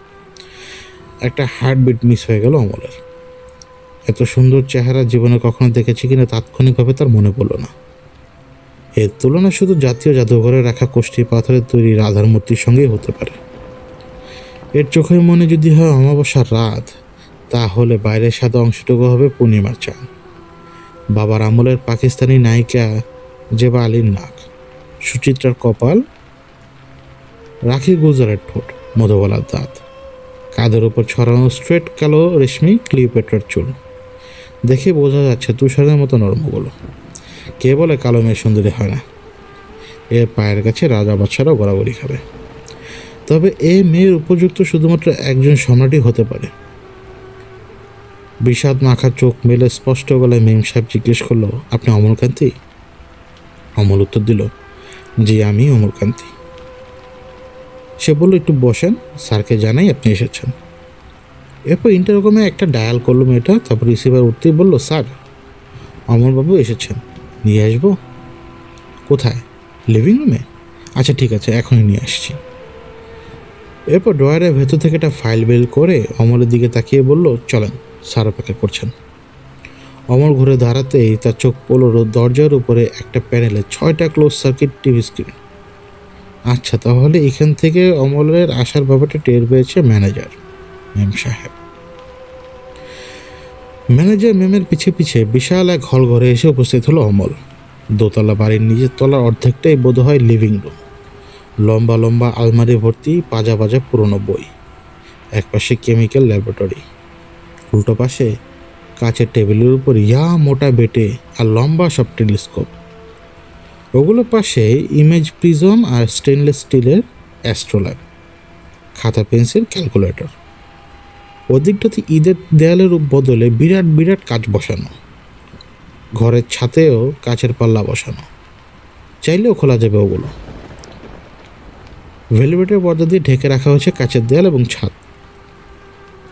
ঘরের মাঝখানে সাদা রঙের শ্বেত পাথরে মোড়া নিচু চারকোনা বেদি, সম্পূর্ণ খালি বেদিটা। বেদির পেছনে মজবুত কাঠের পেডেস্টালের ওপর ভারী ছাই রঙা কাপড়ে ঢাকা প্রায় মানুষ সমান একটা কিছু। মূর্তি টুর্তি হওয়ার সম্ভাবনাই বেশি। ঘরে আরেক দিকে 2 সেট সোফা, সেখানে টেবিল, কুশন এবং রকিং চেয়ার রাখা। যত্রতত্র ফুলদানি, 20-30টা কম হবে না। সোফায় বসে আদ্যিকালে একটা বইয়ের পাতা উল্টাচ্ছিলেন সফেদ সেই আগন্তুক। বই না বলে বাঁধানো পাণ্ডুলি বলাই ভালো। চোখের ইশারায় অমলকে বসতে বলল সে। এই প্রথম কালো চশমা ছাড়া আগন্তুককে দেখল অমল। অনেকেই বলে মানুষের চোখ বাগমা, চোখ যে মনের কথা বলে। এই লোকের চোখ পাথরের, মনের ভাবনা চিন্তার কোনো ছাপ নেই, অসম্ভব প্রাণহীন আর পুরোপুরি নির্লিপ্ত। তার উপর আবার চোখের পাতার অর্ধেকটা নেই বললেই চলে। কিসে যেন খেয়ে ফেলেছে ওগুলো। কৃষ্ণ সুন্দরীর দিকে তাকিয়ে আগন্তুক বলল, ঠিক আছে মন্দাকিনী, তুমি এখন যাও। ফাইলটা অমলের হাতে দিয়ে ঘর থেকে বেরিয়ে গেল আনন্দ সে সৌন্দর্যের প্রতি। এবার লোকটা বলল, ফাইলটা খোলেন অমলবাবু, ওখানে ফর্ম আছে, ফর্মগুলো পূরণ করুন। ফর্মগুলোর নিচে চাকরির কন্ট্রাক্ট, ভালো করে শর্তগুলো পড়ে সই করবেন। শর্ত ভঙ্গ করা যাবে না কোনো কিছুতেই। ফর্ম পূরণ করতে লাগলো অমল। ফর্মের ডিটেল অত্যাধিক বেশি। 14 গোষ্ঠীর নিখুঁটি কুলজিৎ চেয়ে বসে আছে। সারা জীবনে কোথায় কি করেছে তার প্রায় পুরোটাই লিখতে হলো। সেই সঙ্গে 5টা ভিন্ন ভিন্ন ঠিকানা এবং 4 জন আত্মীয়তার সূত্রে আবদ্ধ নেয় এমন লোকের ফোন নম্বর।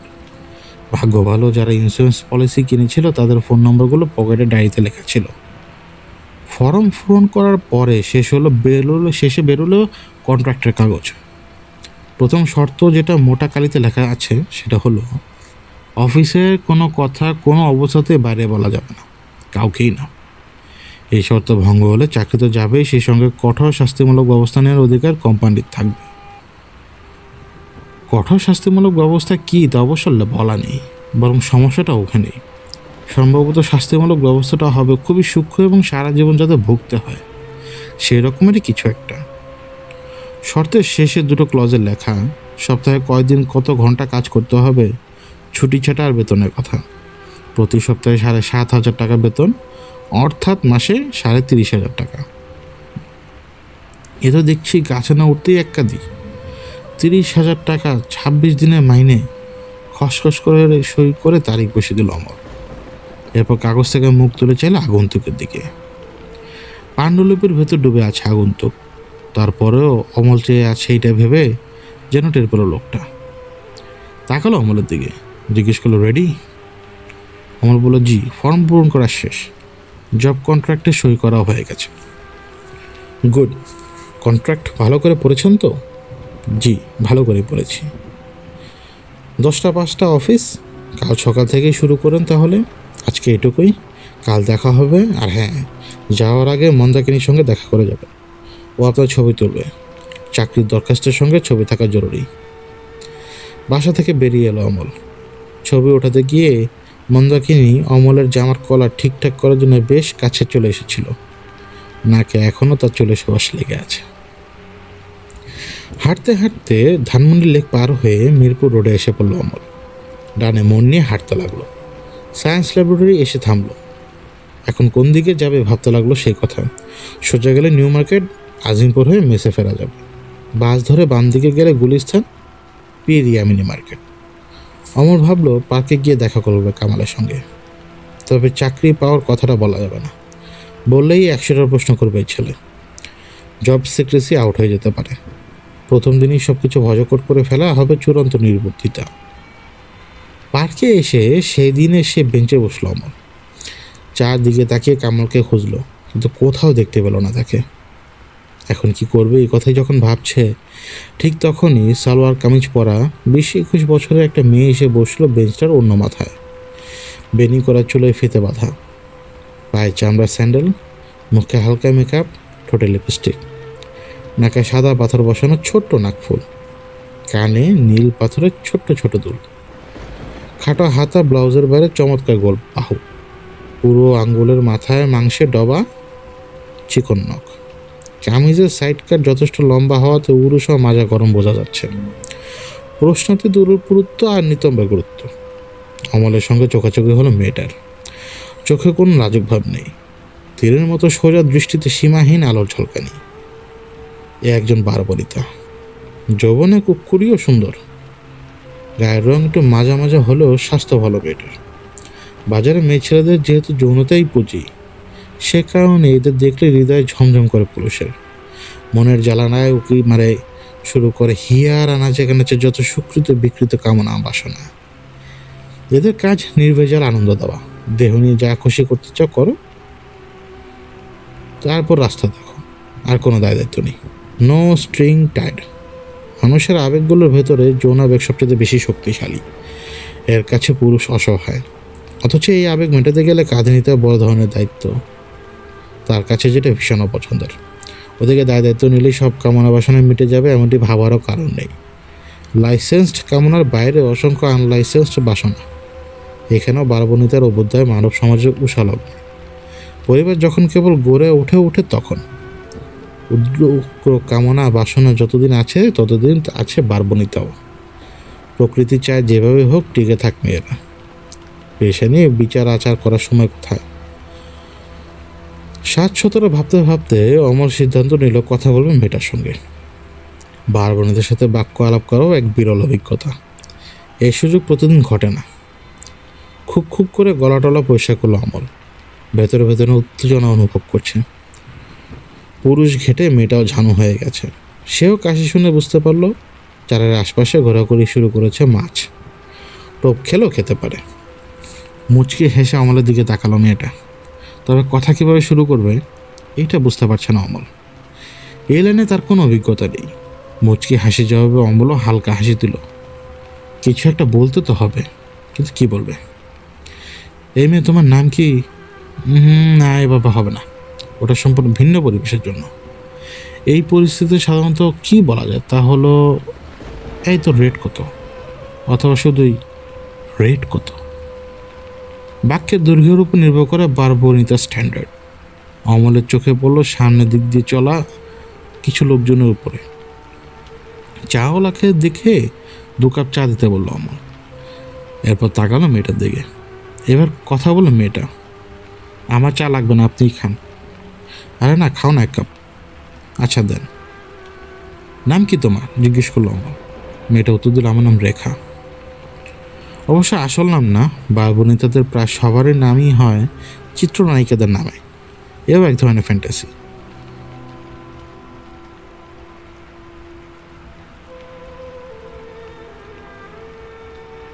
অমল বলল, বাহ সুন্দর নাম। এই নামে বিশেষত্ব কি জানো? মেয়েটা বলল, কি? এই নাম থেকে হিন্দু মুসলমান বোঝা যায় না, উত্তর দিল অমল। মেয়েটা বলল, হিন্দু মুসলমান নিয়ে তো মাথা ঘামাচ্ছেন কেন? আপনি তো হুজুর না, আপনি আসলে হিন্দু, ঠিক না? অমল থতমত খেয়ে গেল।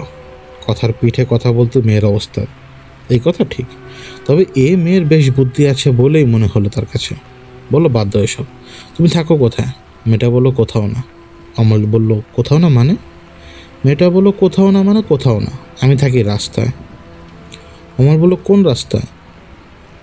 মেয়েটা হেসে বলল, পিচ ঢালা রাস্তায়। অমল বলল, হাসছো কেন তুমি? রাস্তায় থাকা খুব আনন্দের বিষয় না? মেয়েটা বলল, আপনি থাকেন কোথায়? এ কথা বলে মেয়েটা হেসে দিল। অমল বলল, আমি থাকি কোথায় মানে? মেয়েটা বলল, আপনি থাকেন কোথায় মানে আপনি কোথায় থাকেন, এটাই তো। খালি মানে জানতে চান কেন? বাংলা ভাষা বোঝেন না? অমলকে রেগে যেতে দেখে দুলিয়ে হাসতে লাগলো মেয়েটা। হাসির দমকে কাপ থেকে চা ছলকে পড়ল। মুখের কাছে বা হাত এনে মুখ ঢাকার চেষ্টা করলো সে। তারপরও কেঁপে কেঁপে হাসতে লাগলো। কিছুক্ষণ হেসে চোখের জল ঢল মুছে চুমুক দিল চায়। বলল, কিছু করবেন না, কিছু মনে করবেন না, আপনি ভালো মানুষ, একটু মজা করলাম, এই বেশি আর কিছু না। অমল জানে বাজারে মেয়েগুলোর পুরুষের প্রতি কোনো শ্রদ্ধাবোধ থাকে না। এরা পুরুষদের চোখে শুধু তাল কামনারই দেখতে পায়। অমলকে চুপ থাকতে দেখে মেয়েটি বলল, ভুল হয়ে গেছে, মাফ করে দেন ভাই, আমরা পথের মানুষ, আমাদের কথা ধরতে নেই। অমল বলল, আরে না, কি যে বলো, রাগ করবো কেন? আমরা সবাই তো পথের মানুষ, জীবনটাই একটা যাত্রা, আমরা সবাই যাত্রী একই ধরনের।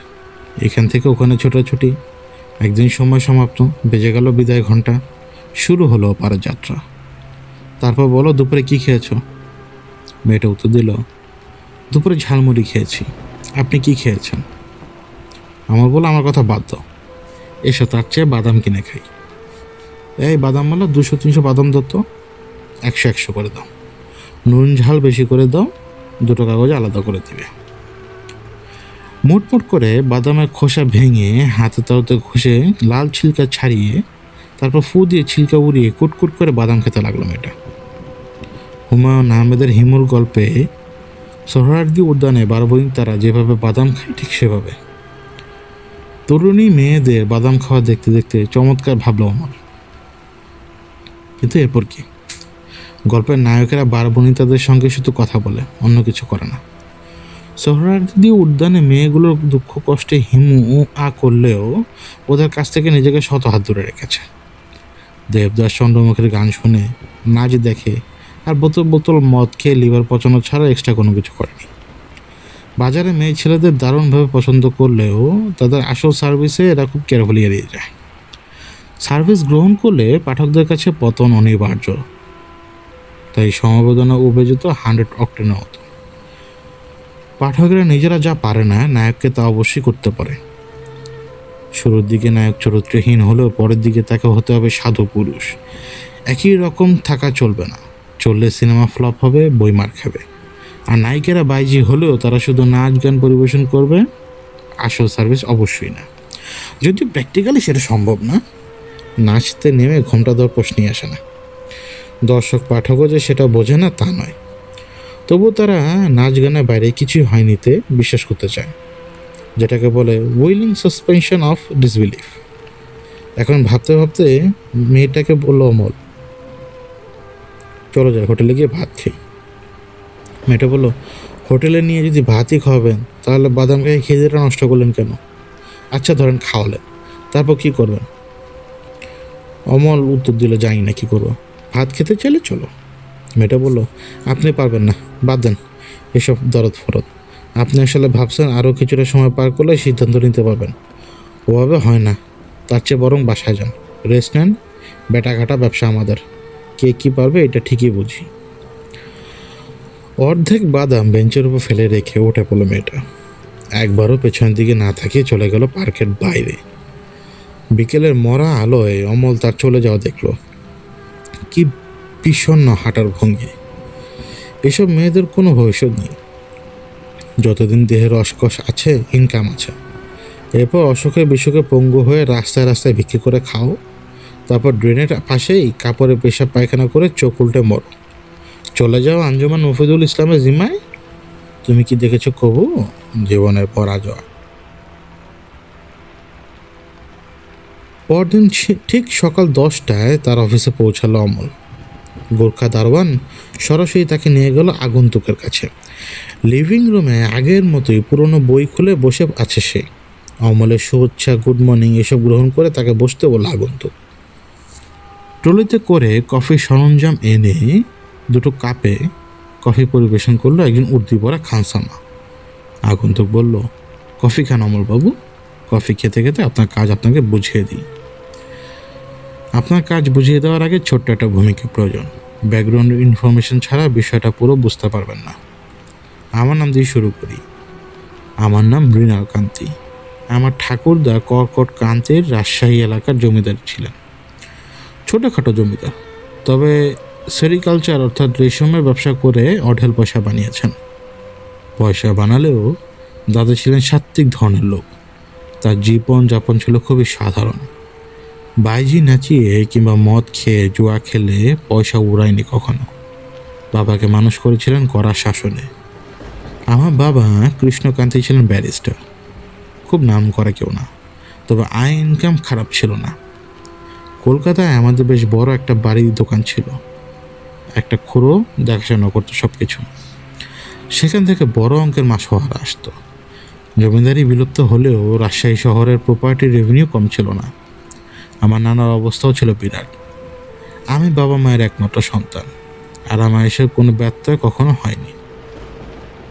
আমার বয়স যখন 6 বছর, তখন আমার মামা আমাকে একটা ইংলিশ রিট্রিভার কিনে দেন। কুকুর হিসেবে রিট্রিভার দারুণ ফ্রেন্ডলি। ইংরেজদের কুকুর, বুদ্ধির কথা কি বলবো। শিকারি কুকুর হিসেবে এদের তুলনা নেই। ধবধবে সাদা রং, ইয়া মোটা লেজ, বড় বড় ভাঙা কান, মুখের দুপাশে লটপট করছে, কুচকুচে কালো নাক আর চোখ, সারা গায়ে তুষারের মতো নরম ঝুমকো পশম। 9 বছর বয়স পর্যন্ত কুকুরটা ছিল আমার ধ্যান জ্ঞান। শুধু রাতে শোয়ার সময় ওটা আমার কাছ থেকে আলাদা হতো। আমার জন্মে 3 বছর পর আমার মায়ের গর্ভপাত হয়। এরপর থেকে প্রায় সবসময় মা অসুস্থ থাকতেন। কুকুরটা ছিল আমার বন্ধু, খেলার সাথী, সব কিছুই। তখন আমাদের বাড়ি ছিল পুরান ঢাকায়। 9 বছর বয়সে অর্থাৎ 1965 সালে শুরু হলো পাক ভারত যুদ্ধ। আমাদের দিন কাটতে লাগলো আতঙ্কের ভেতরে। আমাদের রিট্রিভার সারা রাত জেগে বাড়ি পাহারা দিত, আসলে বাউন্ডারি ওয়ালের ভেতরে ঘুরোঘুরি করতো। সেই সময় একদিন সকালে উঠে দেখি গাড়ি বারান্দার সিঁড়ির উপর মরে আছে সে, মুখ দিয়ে গাছলা টাছলা বেরিয়ে একাকার। পাড়ার কেউ তাকে বিষ খাইয়েছিল। গাড়ি বারান্দা থেকে বাড়িতে ঢোকার মূল দরজায় আঁচড়ের দাগ। মারা যাওয়ার আগে হয়তো আমার কাছে যেতে চেয়েছিল। বাড়িতে বিহারি দারোয়ান ছিল, তারপরও এই ঘটনা কিভাবে ঘটলো বোঝা গেল না। আমার মাথা খারাপের মতো হয়ে গেল। রাত দিন শুধু ওর কথা মনে পড়ে। নাওয়া খাওয়া ভুলে বাড়ি বারান্দার সিঁড়ির পাশে বসে থাকতাম আমি। ছোটবেলা থেকেই আমার আঁকা আঁকি হাত ভালো। আমার কাজ হলো বসে বসে ওর ছবি আঁকা। বাচ্চারা খুব দ্রুত শোক কাটিয়ে উঠতে পারে, প্রকৃতি তাদের সেই শক্তি দিয়েছে। কিন্তু আমার ভেতর শোক কাটিয়ে ওঠার কোনো লক্ষণ দেখা গেল না। ধীরে ধীরে ঝিমিয়ে পড়তে লাগলো আমি। শেষ পেশ পৌঁছে গেলাম বিছানায়। শুধু মনে হতো যে এইমাত্র ও ফিরে এসেছে। ঘুমের ভেতরে স্বপ্ন দেখতাম ও ফিরে এসেছে, কিন্তু সেটা শুধুমাত্রই স্বপ্ন। বাস্তবে ফাঁকা বাড়ি, শূন্য বাড়ির রাঙিনার এক পাশে কুকুরটার কাঠের ছোট্ট ঘর। কুকুরটার ঘরের সামনে সবুজ ঘাসের ওপর জলহীন কাঠের বারকোষ। ঈশ্বরকে বলতাম, হে ভগবান, ফিরিয়ে দিন আমার কুকুরটাকে। আপনি তো সব পারেন, কিন্তু আমার কুকুরটা আর এলো না। আমার মানসিক অবস্থার উন্নতি হবে ভেবে বাড়ি বেছে দিলেন বাবা। উঠে এলেন ধানমন্ডির এই বাড়িতে। কুষ্টিয়া থেকে নেপালি দারোয়ান আনলেন। কুষ্টিয়ার মোহনী মিলে তখন প্রচুর নেপালি দারোয়ান ছিল। মোহনী বাবুই ব্রিটিশ আমলে নেপাল থেকে এই গোর্খা দারোয়ানদের এনেছিলেন। মোহনী বাবুর ভাই কানুবাবুর সঙ্গে বাবার খুব খাতির ছিল। পাকিস্তান সরকার মোহনী মিলকে তখন রাষ্ট্রীয়করণ করেছে। অনেকেরই চাকরি চলে যায় এই কারণে। বাবা দুর্গের মতো নিশ্চিদ্র করলেন বাড়ির নিরাপত্তা। এখন যে দারোয়ান আছে তাকে অবশ্য আমি নেপাল থেকেই এনেছি। আগের জন মারা গেছে। আমার মন ভালো করার জন্য সুন্দর সুন্দর ছবিওয়ালা বই এনে দিলেন বাবা। প্রথম দিকে পড়তে ভালো লাগতো না, নেড়েচেড়ে রেখে দিতাম। তবে অবস্থার পরিবর্তন হলো। আস্তে আস্তে পৃষ্ঠা উল্টে ছবিগুলো দেখতে লাগলাম। প্রায় সবই রূপকথার বই। এর মধ্যে আলিফ লায়লার গল্পের বইও ছিল। যাই হোক, একদিন জাপানি রূপকথার বইয়ের পাতা উল্টাচ্ছি, হঠাৎ করেই হানা সাকা জিজি বলে একটা গল্পের উপরে চোখ পড়ল। শিরোনামের এক কুকুর, তার করুণ মৃত্যু আর তার প্রভুভক্তি নিয়ে লেখা অপূর্ব এক কাহিনী। জাপানি ভাষায় শিরো মানে বরফের মতো সাদা। কুকুরটা তুষার শুভ্র হওয়াতেই তার ওই নাম। কাহিনীটার ভেতর আবার এক লাইনের গানও আছে। দুর্দান্ত গানের কথা। অভিভূত হয়ে গেলাম গল্পটা পড়ে। এর পর্যন্ত যেন নিয়ে লেখা যত রূপকথা আছে পড়তে লাগলাম সেই সব। হ্যান্স ক্রিশ্চিয়ানের অ্যান্ডারসেনের টিন্ডার বক্স গল্পে সেই সাহসী সৈনিক এবং 3 ভয়ঙ্কর কুকুরের কাহিনী। জার্মান রূপকথার ভেড়ার বিনিময়ে পাওয়া 3টি কুকুর, যাদের নাম ছিল লবণ, মরিচ এবং সর্ষে বাটা। গ্রিক মিথোলজির মৃতদের রাজ্যের গেট পাহারা দেওয়া 3 মাথাওয়ালা অপরাজেয় কুকুর সারবারস। মোদ্দা কথা, কুকুর নিয়ে লেখা যা আছে প্রায় সবই পড়ে ফেললাম এবং সেগুলো বিশ্বাসও করতে লাগলাম। সব শেষে পড়া শুরু করলাম আলিফ লায়লা। এর নাম 1001 আরব বড়জনী। কাহিনীর পর কাহিনী, কৃষ্ণজাদু বা ব্ল্যাক আর্টের ছড়াছড়ি। দেদার্সে মানুষ থেকে কুকুরে, কুকুর থেকে মানুষের রূপান্তর হচ্ছে। তারপর সেই সব কুকুরদেরকে নিয়ে অদ্ভুত কাহিনী। ডাইনি আমিনার খপ্পরে পড়ে সিদি নোমানের কুকুর হওয়া এবং তার পরের কর্মকাণ্ড পড়ে অভিভূত হয়ে গেলাম। বাগদাদের 3 রমণী আর কুলির কাহিনী, আর দ্বিতীয় শেখের গল্পের কথা নাই বা বললাম। খুব শিগগিরই বুঝতে পারলাম বই পড়ার আগ্রহ কুকুর দিয়ে শুরু হলেও এখন সেটার কুকুরের সমর্থ নেই। এখন আমার সব আগ্রহ জাদুমন্ত্রে। আমার দৃঢ় বিশ্বাস জন্মালো জাদুমন্ত্র দিয়ে দিনকে রাত, রাতকে দিন করা সম্ভব। বয়স কম, অনভিজ্ঞ কচি মন। যা পড়তাম তাই বিশ্বাস হতো। ব্যাপারটা অনেকখানি স্যান্টা ক্লজে বিশ্বাস করার মতো। আলিফ লায়লার আদি ভৌতিক জগৎ আমাকে বলতে গেলে মেজমরাইজ করে দিল। আমি বিশ্বাস করতে শুরু করলাম জীবিত মানুষকে পাথরের রূপ দেওয়া সম্ভব, কিংবা পাথরের মূর্তিতেও প্রাণ প্রতিষ্ঠা করা যেতে পারে। যেমন আলিফ লায়লার জেলে ও দৈত্যের কাহিনী। পাথর রাজকুমার মনে হলো আমার দরকার শুধুমাত্র সঠিক জাদুমন্ত্রের। কিন্তু জাদুমন্ত্রের শিক্ষা শহরের বিদ্যা নিকেতনগুলোতে দেওয়া হয় না। আসলে কোনো বিদ্যা নিকেতনই দেওয়া হয় না। এ হলো গোপন বিদ্যা। এর গুরুতন্ত্র শুধুমাত্র হাতে গোনা কয়েকজনের মধ্যেই সীমাবদ্ধ থাকে। এই বিদ্যা গুরু ধরে শিখতে হয়। সেই গুরু খুঁজে পাওয়া ভীষণ কঠিন। সব জাদুর বিদ্যার মূলেই যে কাজ করে এক ঐশ্বরিক শক্তি।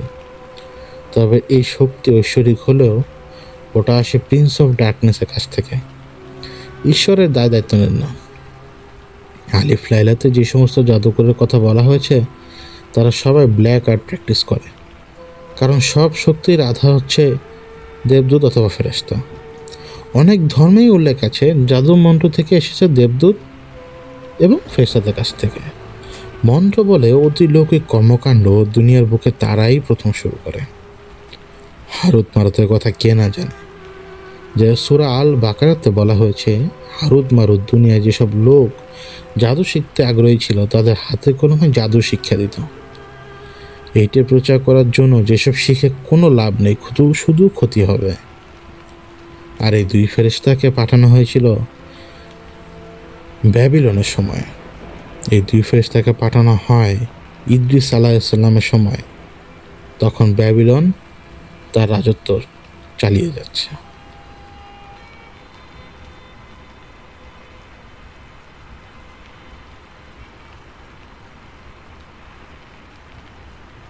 এতক্ষণ আপনারা শুনছিলেন ভৌতিকতা অলৌকিকে মোহাম্মদ আলমগীর তৈমুরের লেখা কালো জাদু উপন্যাসটির প্রথম অংশ। হয়তো অনেকের কাছে এই গল্পটি বোধগম্য নাও হতে পারে, কিন্তু অপেক্ষা করুন, এই গল্পের পরবর্তী অংশে রয়েছে পুরো গল্পের সমস্ত আবহ।